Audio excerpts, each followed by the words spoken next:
Venezuela वाला कह रहा है सर हमको यहाँ से निकालिए, यहाँ का राष्ट्रपति को उठा ले गया है, हम लोग का कोई वैल्यू नहीं है यहाँ। तुमके क्या हुआ, क्लास वाला सब बंद है यहाँ, यहाँ के राष्ट्रपति को उठा ले गया कौन, ट्रम्पा। अनरेव पे हम गरिया रहे हैं तो हमारा प्रोजेक्ट लेट करा दिया। अब किससे हम अपना दुख बताएं कि हम जिसको भेजे थे अपनी टीम को वहां के राष्ट्रपति को उठा ले गया। और ये बहुत बड़ी समस्या है ग्लोबल वार्मिंग की। हमारे यहाँ देखो भैया, बाप रे बाप, इतनी भयानक स्थिति आ गई है।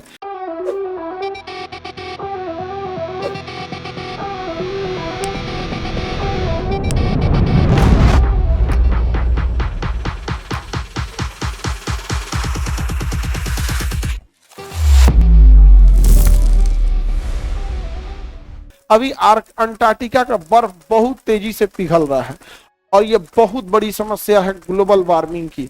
हमारे यहाँ देखो भैया, बाप रे बाप, इतनी भयानक स्थिति आ गई है टेम्परेचर के वजह से जिसका कोई हद नहीं। समझ में आ गया कि नहीं आ गया?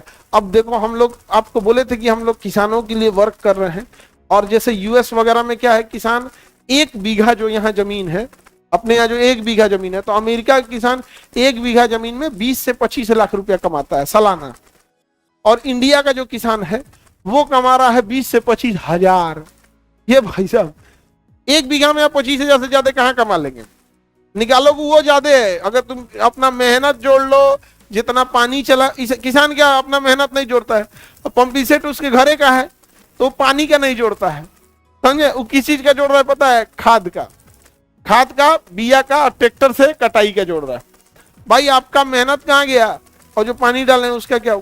तो हम कोशिश किए थे कि भाई यहाँ का किसान 1 बीघा में कम से कम 5-10 लाख तो कमा ले, और अगर भारत का किसान 1 बीघा में 5 से 10 लाख रुपया कमा लिया, फिर उसको कोई टेंशन नहीं, वो किसी का झंडा नहीं ढोएगा लेकर। तो हम लोग कोशिश इसी में कर रहे हैं। हमने बहुत सारे अपने टीम मेंबर को, जो हम अकेले कितना काम कर सकते हैं, हमको हर डिस्ट्रिक्ट के लिए एक साइंटिस्ट चाहिए जो एग्रीकल्चर पर रिसर्च करे। उसके लिए हम ले जाते ब्राजील, किसी को वेनेजुएला वेनेजुएला वाला कह रहा है सर हमको यहाँ से निकालिए, यहाँ का राष्ट्रपति को उठा ले गया है, हम लोग का कोई वैल्यू नहीं है यहाँ। तुमके क्या हुआ, क्लास वाला सब बंद है यहाँ, यहाँ के राष्ट्रपति को उठा ले गया कौन, ट्रम्पा। अनरेव पे हम गरिया रहे हैं तो हमारा प्रोजेक्ट लेट करा दिया।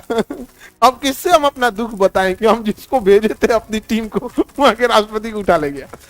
अब होता क्या है, इसके लिए टेम्परेचर चाहिए। हम लोग ने जो प्लान किए थे उसके लिए टेम्परेचर चाहिए 41 डिग्री मैक्स, 41 डिग्री, क्योंकि पेड़ पौधा खुला में रहता है, तो 41 डिग्री बहुत हो गया उसके लिए। अब तो यहाँ टेम्परेचर चल जा रहा है 45 डिग्री। भाई जब ये तो कोई भी चीज सरवाइव करने में दिक्कत हो जाएगा। अब गेहूं चावल बेच के किसान पैसा थोड़े कमा सकता है। गेहूं चावल वो बोले जिसके पास 50 एकड़ जमीन है, वो बो गेहूं, आज 2 बीघा 3 बीघा वाला गेहूं बोएगा, कभी वो नहीं कमा पाएगा। नहीं समझे?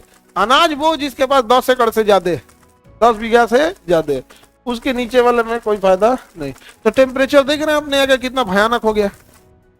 हाँ, बाहर निकलने के बाद झोंस जाएगा तो करिया हो जाएगा। अच्छा, हम लोगों को करिया का क्या टेंशन है? अब कितना करिया होंगे लोग।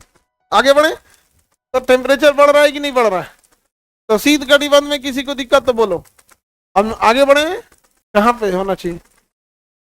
शीत कटिबंध सब माइनस में रहेगा, सब -40, -50, मतलब -40 से नीचे ही बातें नहीं करेगा सब, समझे? कौन सा आप बताए बाबू?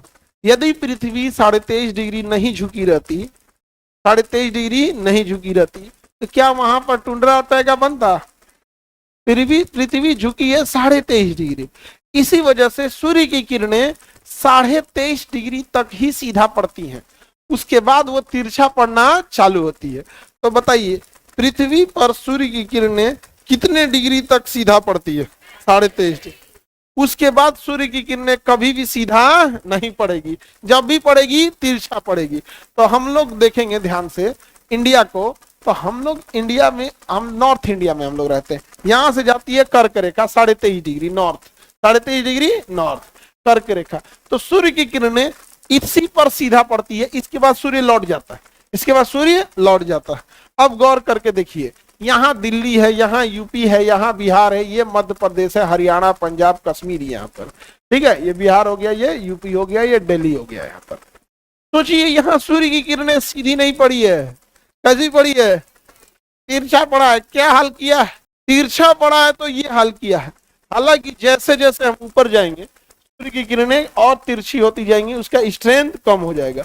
सबसे कम स्ट्रेंथ कहाँ मिलेगा, जम्मू कश्मीर। उससे कम स्ट्रेंथ चीन, और उसके कम ऊपर है रूस। रूस में तो एकदम में धूप नहीं पड़ता, रूस में एकदम धूप नहीं पड़ता। समझ में आ रहा है कि नहीं आ रहा है, किसी को दिक्कत?